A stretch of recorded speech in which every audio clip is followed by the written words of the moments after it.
तो दोस्तों नमस्कार प्रणाम। आप सब कैसे हैं? उम्मीद है कि आप सब अच्छे हैं। आप लोग के साथ एक लगन गीत लेकर आई हूँ विवाह का। अच्छा लगे तो कमेंट सब्सक्राइब शेयर कीजिएगा, ज़्यादा से ज़्यादा सपोर्ट कीजिएगा। के बोआवे लाली सारा सोइया रे के पेरावे कड़ुआ तेल ललन जी। अरे के पेरावे कड़ुआ तेल ललन जी। के बोआवे लाली सारा सोइया रे के पेरावे कड़ुआ तेल ललन जी। पापा बोआवे लाली सारा सोइया रे अम्मा पेराव कड़ुआ तेल ललन जी।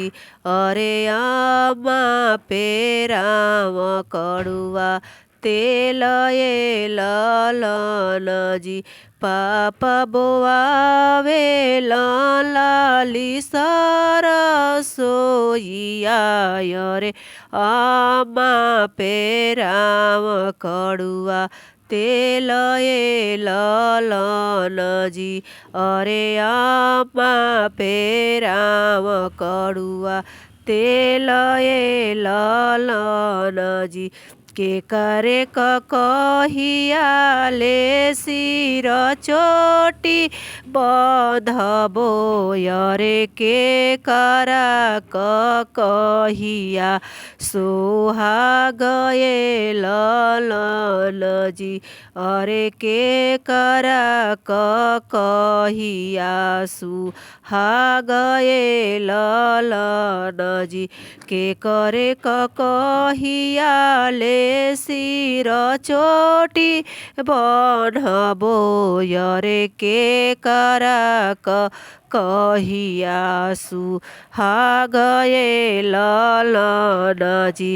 अरे के करा कहिया सुहाग ललन जी।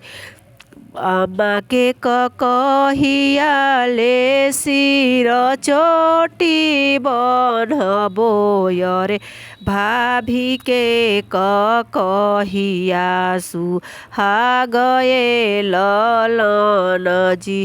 अरे भाभी के कहिया सुहाग ललन जी। अम्मा के कहिया ले सिर चोटी बंधबो रे भाभी के कहिया सुहाग ललन जी। अरे भाभी के कहिया सुहाग ललन जी।